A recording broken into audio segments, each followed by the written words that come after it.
I, 44, female, have an 18-year-old daughter, Mia, and she's supposed to start college in a couple of months. I'm also in the middle of a divorce from my husband of 20 years, Jonathan, 45, male.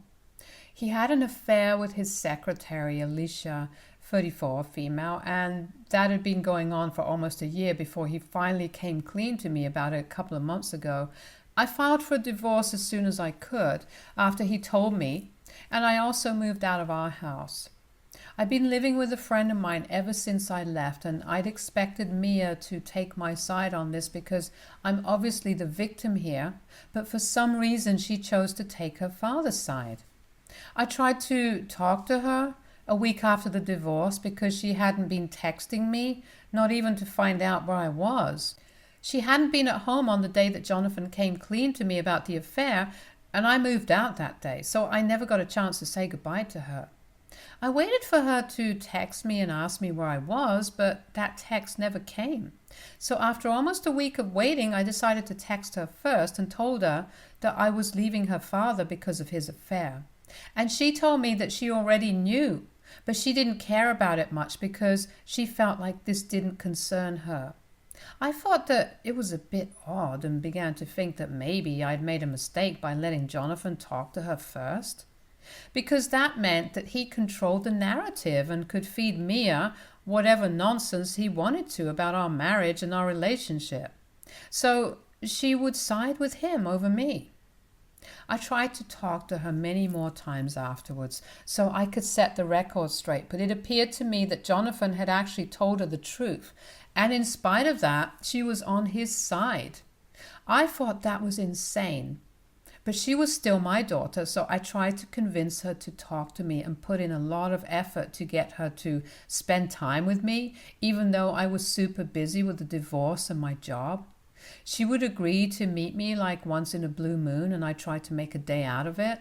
But even then, she would just seem very unenthusiastic and would be on her phone almost the entire time. For the last couple of weeks, she hadn't been responding to any of my texts and was completely icing me out. And then, about a week ago, I saw a post that she'd put up on Instagram where she was hugging Alicia with a caption that referred to her as Mom, with a heart emoji.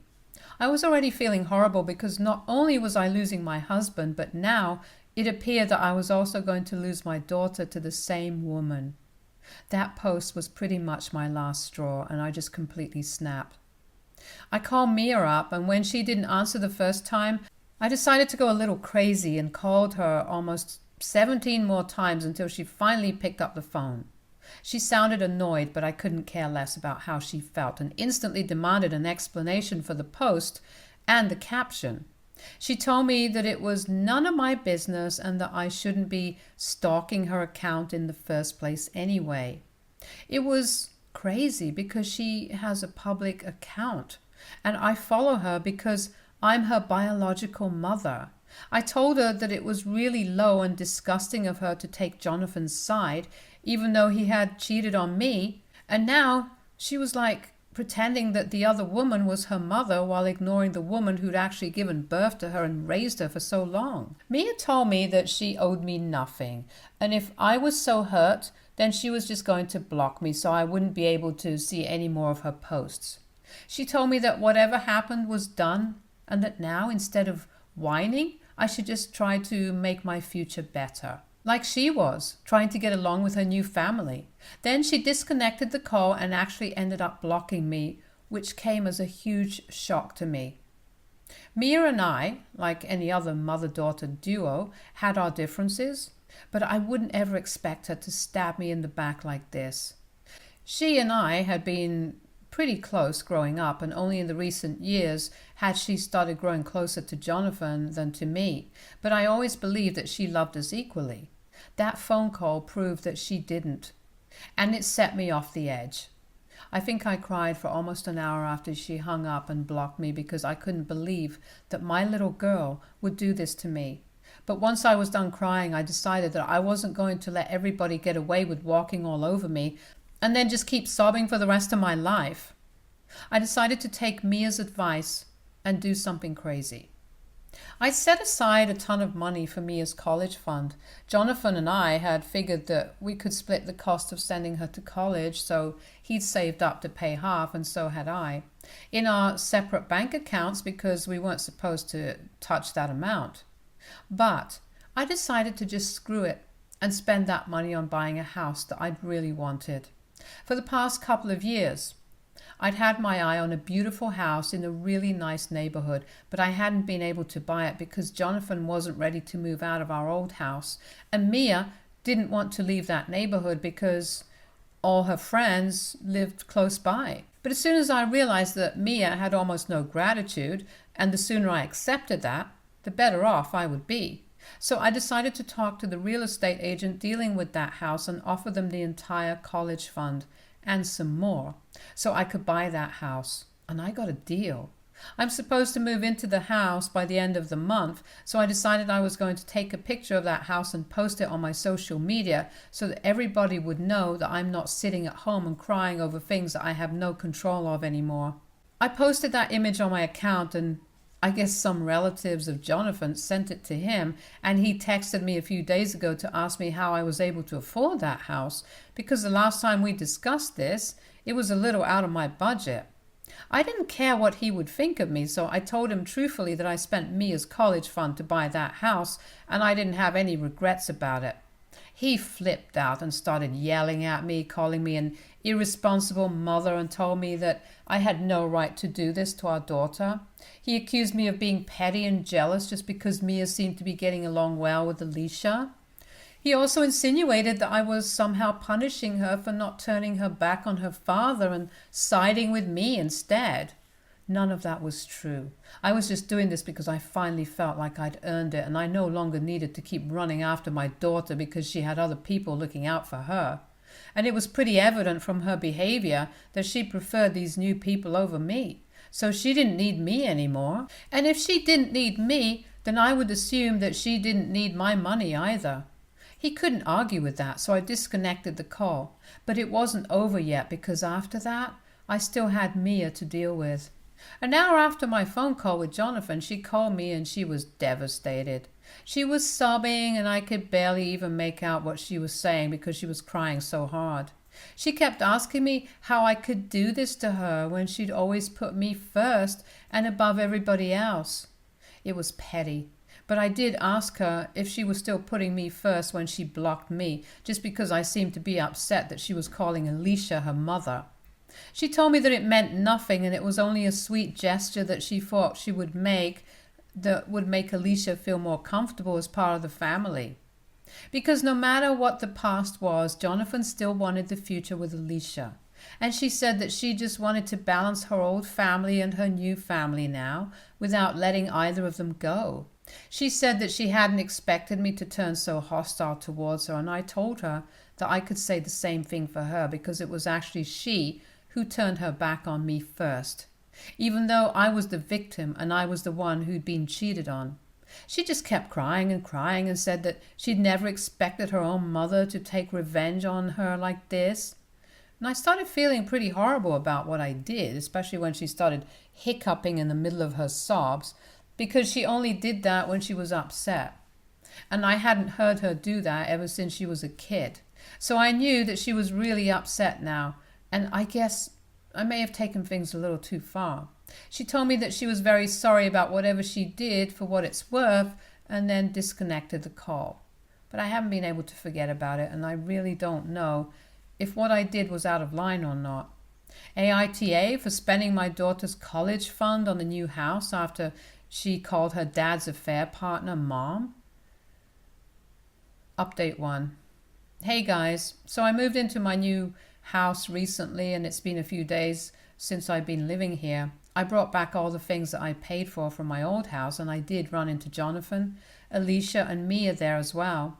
They're all living together now, so that's nice, because it seems like Jonathan found the replacement for me as soon as I was gone. Actually, he already had a replacement lined up even before I was gone, to be precise, which is why the divorce is happening. Jonathan and Alicia ignored me the entire time I was there, which wasn't really a punishment for me, because it just made it easier for me to instruct the movers and help me get my job done a lot faster than I would have been able to had they decided to talk to me. Mia, however, tried to stop me and talk to me before I left. She hadn't tried to interrupt me the entire time that I was there, and neither had I tried to talk to her, because I had nothing left to say to her, especially not after whatever had happened in the past. But she stopped me just as I was about to get into my car and asked me if I'd given any thought to what or how I was going to contribute to her college fund now. There was no apology and no sign of regret, so I didn't bother to answer and just drove away. I thought about it a lot over the past few days, and I really can't come up with any excuse for my daughter's behavior. We had grown a little distant in the last couple of years, and I thought that it was normal because she was a teenager and I was her mother. So she couldn't get along with me even if she wanted to. But she'd been on good terms with her father throughout, which made me feel a little alienated, but I never held that against her. This was different. This was something where I actually needed her to stand up for me, but she didn't do that. And I guess I was really disappointed. It was bad enough that she didn't stand up for me, knowing that her mother had been cheated on. But the way she treated me after that is what hurt. I don't think anybody would be able to tolerate that degree of disrespect, regardless of who it came from. And it's not as if my daughter's a child. She's an adult. She knew what she was doing. Update 2. Like I said in my previous update, I can't forgive my daughter and the money's already spent, so I don't understand the point of bothering me every other day. But Mia has decided that she's going to keep texting me every other day to ask if I change my mind. I've been ignoring her for the past couple of days, but it's been almost a week and she still keeps doing it. So today, I decided to finally text her back. I told her that the money was already spent now, so there was not much that I could do to bring it back. Besides, she'd already made her priorities pretty obvious to me, so it was kind of unfair for her to treat me badly and then expect me to pay for her college fund. The person she'd refer to as Mom could actually make some contribution to her fund, and that would be a lot more reasonable. Mia got annoyed and texted back saying that it was just a post and there was no need for me to get so triggered over it. But to me, it wasn't just a post. It felt like a slap in the face because not only was Jonathan choosing this woman over me, but it felt like my own daughter was also taking their side. And she was old enough to tell apart right from wrong. So it really didn't make sense to me why she'd chosen their side over mine. The only two explanations that I could come up with were that either she just didn't even think that they'd screwed up, which would be a terrible reflection of her morals, or maybe she knew something that I didn't, and they were doing something for her that I couldn't. Either way, she wasn't on my side, and she didn't have my back, which was a pretty huge heartbreak for me. I told Mia all of this, and the only thing she had to say to my long emotional text was that I needed to get over it. I was so exasperated with her that I muted all notifications from her and archived her chat.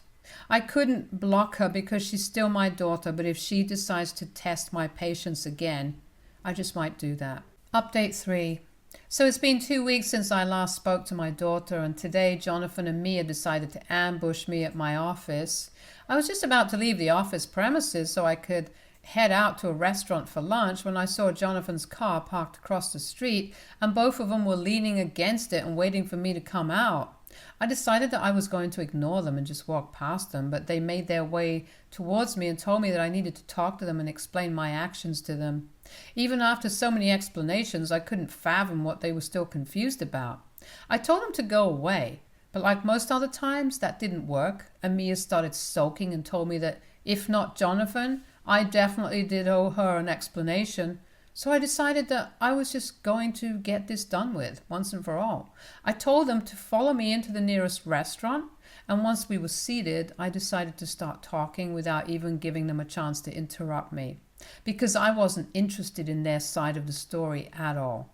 I told them that Jonathan and I, in spite of being together for almost 20 years, were still getting a divorce because he cheated on me. And instead of having some empathy for me, Mia decided that she was going to suck up to her father's affair partner and do everything in her power to make me feel bad about myself, as if I wasn't feeling bad enough because of the divorce and all the cheating already. I told her to her face that after everything that's happened, I really can't think of her as the daughter that I'd raised, because if she really was my daughter, she would never do the things and say the things that she had. It was all disgusting to the very core, and I didn't want to associate with any of them anymore. They were all immoral, unethical, and just disgusting people in general. I told Mia in particular that I was still entertaining her because she was my daughter. But had it been a stronger and more ruthless woman in my place, then she probably would have cut her off after that post. She was lucky that she even got a chance to talk to me at all, because not many people would give her that chance. After I was done talking, I could see tears in Mia's eyes, and I just knew that she was about to start crying. So I hurriedly grabbed my burrito, paid for it, and left. I said a lot of things, but it was still really hard for me to watch her cry, and I didn't want to appear weak, so I just left without another word. Neither of them has contacted me since then, and I hardly think that they will after this. Even if they do, it'll probably not be to ask for the college fund anymore, because I think I've made it pretty clear why that's gone. So they really can't have any more questions about that.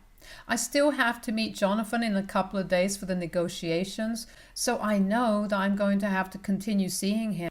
But I don't know what is going to happen to my relationship with Mia after this, because she seemed pretty upset today. I don't know what exactly made her cry, but I know that the things that I said today definitely got to her. Update 4. It's been a month since I last met my daughter, and I almost thought I would never see her again. I was sad, but I'd made my peace with it. There wasn't much that I could do at that point either. Jonathan stopped fighting me at the negotiations as well, probably because what I'd said at our last informal meeting at the restaurant got to him as well. I realized that once he told me about Alicia, I didn't even scream at him. I just left quietly and never looked back again. I guess the guilt hadn't really settled in, because I hadn't expressed how disappointed and angry I was until that day at the restaurant. As for Mia, we didn't speak for a month after that, and like I said, I almost thought that I would never see her again. She's supposed to start college in a couple of weeks, and I keep going through old photo albums of us when she was little, because I felt like I'd be there to see her off when she went away to college. I kept thinking about how now it would be Alicia instead of me who'd be seeing her off, and that made me really upset. But I couldn't do anything about it. 3 days back, when I received an email from Mia, and it was a pretty emotional one, she apologized to me for behaving the way that she did, and told me the real reason she was trying to be nice to Alicia was that Jonathan had promised her that he'd buy her a car if she treated Alicia better, and also let her get an apartment in her second year with her friends. And she couldn't think of a way to do this without hurting me. She knew that if she continued to be on good terms with me, then I'd definitely ask her about her close relationship with Alicia, and she didn't want that. So she just started pushing me away and hoped that she'd be able to reconnect with me once she got the car. She said that she now understood that none of it was worth losing her relationship with me over, and she regretted every single thing that she did. She told me that she'd really loved it if I would be there to see her off when she started college, and told me the dates and everything. I haven't yet made up my mind on whether I want to go or not, because at the end of the day, she was doing all this just for a car, and so she could have fun with her friends. I could understand the appeal of that, because I too was once her age, but I would never hurt my loved ones for something as insignificant as that. And she did hurt me. She hurt me pretty bad. It was intentional, and it was for a really petty reason, so I don't know if I can forgive her so quickly. But at least she apologized, so that's something. I haven't responded to her email yet, because I'm still struggling with what to do about this. I really don't think that a car or an apartment is a valid enough reason to act the way she did, but I do miss her terribly, and I really wish that we could go back to being the way that we were, or at least try to. Update 5. Hi guys, thank you so much for following my story and for all the comments and messages that I've received and still continue to receive.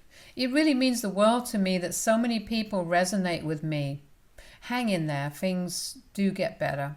Mia and I have finally begun to work on a relationship. She's supposed to leave for college in a couple of days, and I finally responded to that email yesterday. I told her that she made me feel awful, like I'd failed as a mother and it would take me a while to come around. Having said that, I couldn't possibly keep away or keep her away from me anymore because she was my only child. People might think of me as weak or a pushover, but I think that there's been enough punishment and revenge in this family, and I can't go on like this with so much hate in my heart. I fixed things, not out of a sense of duty or obligation, but because I really wanted to. I don't think that I would forgive her if I wasn't her mother, but I am, and I guess just this once, I can look past whatever she did. As long as she promised that she will never do anything like this again, not just to me, but to anybody who loves her.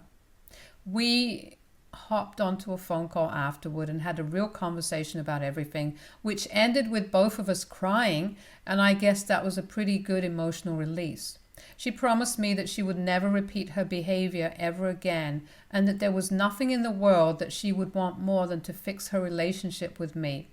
So we think we're going to try out online therapy sessions because we've clearly been through a lot. And I don't think we can work through these things without professional help. She also told me that she's asked her father to stay back home because she wants me to drive her up to her campus and help her settle in. It will also give her some time to talk to me before she leaves. Jonathan and Alicia were pretty disappointed that she didn't want them tagging along, but she was very firm about who she wanted to drop her off. And I'm glad that she chose me. I wouldn't say that everything is all fine again, but with enough time and effort, I guess we can repair our relationship. And I hope that we do. Stay tuned for more stories from our girl relationships.